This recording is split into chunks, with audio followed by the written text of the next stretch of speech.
Charlotte Austin, the founder of Save Our Future, lost not one but two children to street violence. Lorna Hawkins of Drive-By Agony has also lost two children. And as you will see here today, they're not the only ones. On a recent warm April day in Magic Johnson Park out in Watts, all came together from all walks of life to talk about their pain and to remind the rest of us that it's not over, that we still have work to do. The focus is the mothers who, no matter how many years have passed since their child was buried, they're still carrying that grief around daily. Today's event's goal is to, first of all, bring together Latino and Black mothers in unity to say we've had enough of the violence, we've had enough of our kids being murdered by whomever, it doesn't matter at all, and to show unity, but also as part of National Crime Victims' Rights Week, we come together. Hi, I'm Lourdes. I'm with Linwood Save Our Students and a number of Linwood residents, and we're here basically putting the word out to stop the violence. I recently lost a cousin, and I have a very good person from Linwood who lost her brother, and we're all here to say enough is enough. Stop the violence. I am Reverend Sean Newber, the chairman of the board. To my right is the district governor, Mr. Tillman, and we represent, as you can see here, many funeral homes through Southern California, and we want you to know that we have been standing here. Our wonderful leather shoes will have dust on them, but we've been standing here supporting you in your grief.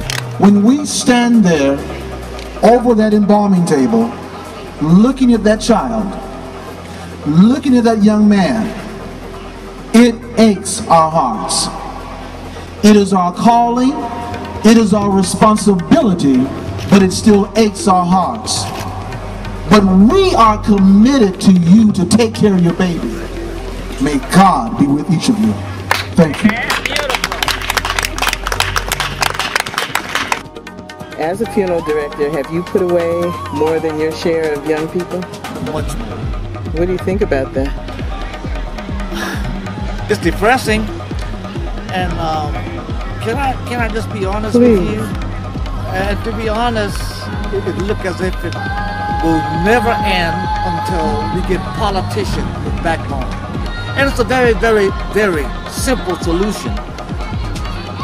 If you think about it, we have a war going on in Iraq and a war in Afghanistan, but we have a prison full of prisoners that we are, as taxpayers, supporting. Why not just transfer them? All these guys who want to kill, they want to be killers. Send them to Iraq, send them to Afghanistan, and bring our kids back home. Trying to do is a good thing. I've had a lot of people say that we, as morticians, shouldn't mind because we are making money. But my God, I don't know of any mortician who wants to make a few dollars burying someone's son's heart.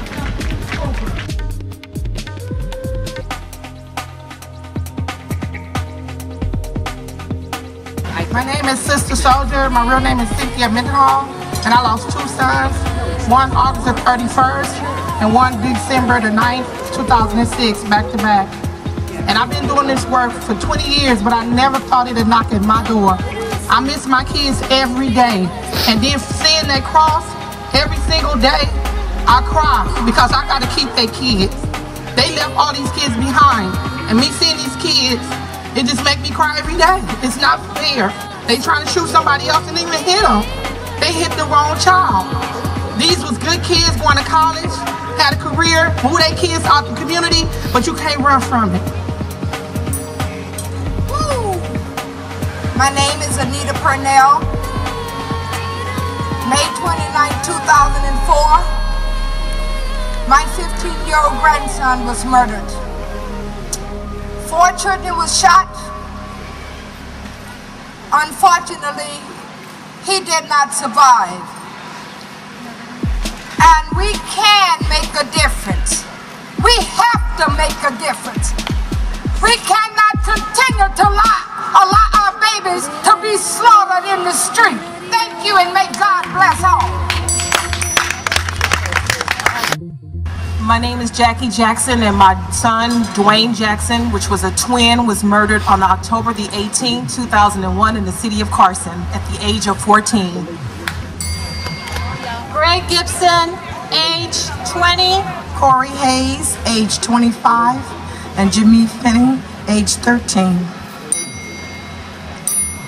Brian J.D. Hollis, age 23. Tori Jones, age 23. Sharika Alford, May 26, 2006, 15. Jason Sweet, 18. Christopher DeRoy, he was 18. He died January 22nd, 2004. My brother, Peter Verge, age 18. Joe Hawkins, 21. Gerald Hawkins, 22. Ronnie Arch, age 27, was murdered April 30th, 2006. Anthony Prudhomme. Christopher Joseph Duron. Martin Breon Henry was born January 31st, 1989, and was murdered on January 27th, 2006.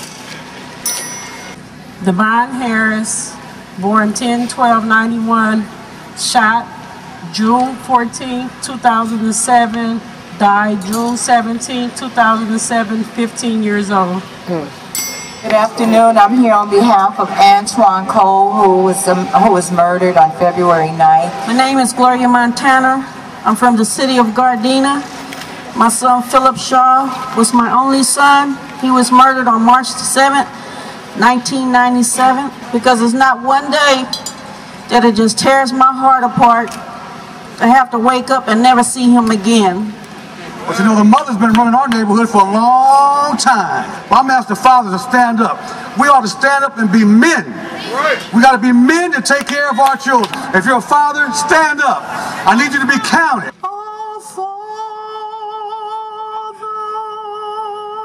Even though I was doing this work before this occurred with my son, but it's just a painful thing to even think about. That call or that announcement or whatever, it's just really sad. But I have to ask myself and ask us, are we doing the best that we could do? This is hard for me.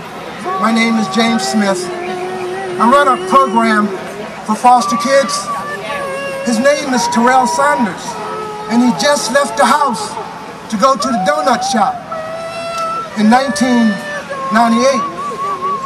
He never came back with the donut. I've been crying all day long here. I didn't come here to California to cry. I didn't come here to go to funerals. Jamil Andre Shaw, 17, was murdered March the 2nd, 2008.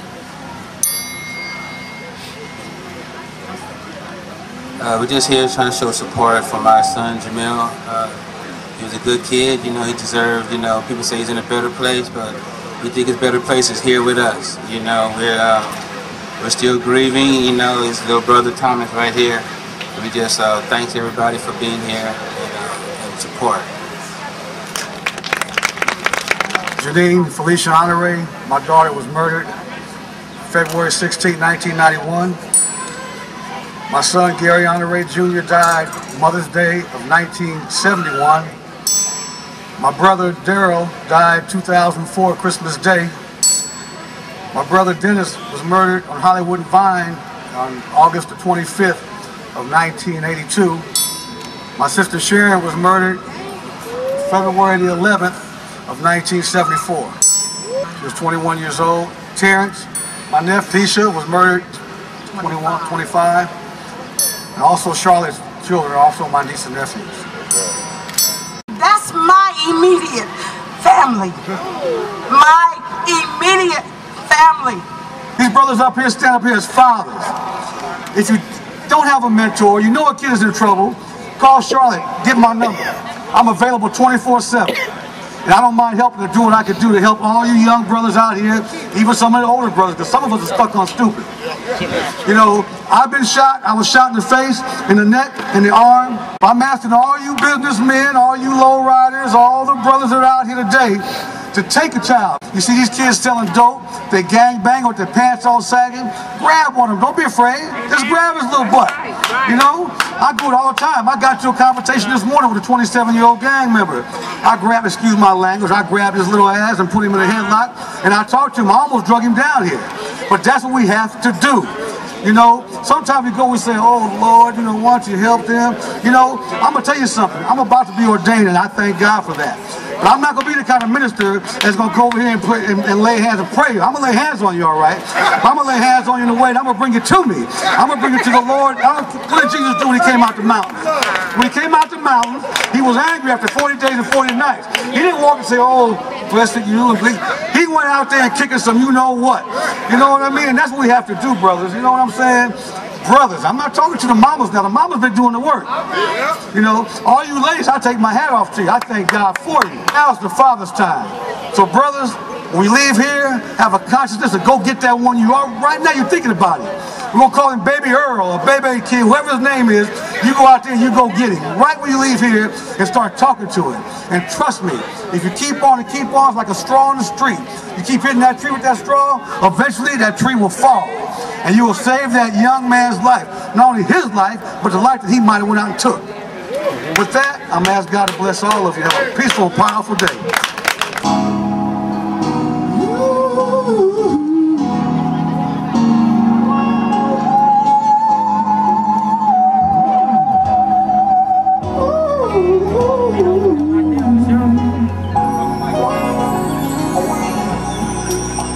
Situations got me down. Circumstances all around. The whole idea is to show not only a mini gravesite, but the pictures that stand near there, because these were once lives. These were once our children, and we figured, why not? We have to go to the graves. We have to go to the grave sites. We have to see it on television, and we're tired of it. And we also know that it will make an enormous impact for other people to see that, to see the devastation. And believe me, there's only a drop in the bucket of crosses. The word was told to me down. Just bring me, here's my plea. Bring my loved one back. 'Cause Satan, you got to believe.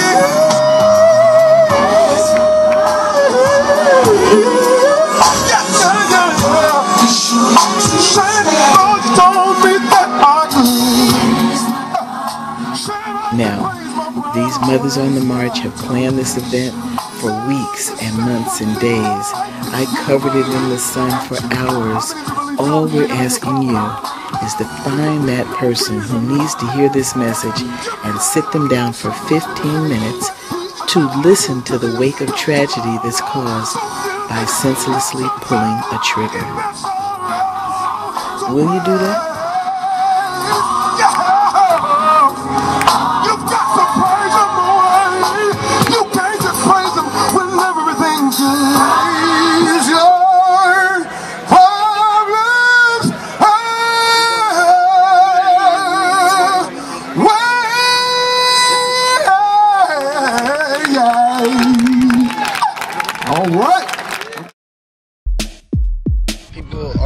And people that's older than us need to be here. I mean, when you see it in a group together with all those people being murdered, it's like it hits hard at home when you see the mass of it. Make the gangbangers and the criminals realize that, you know, people can change too. I'm Isidra Person-Lynn.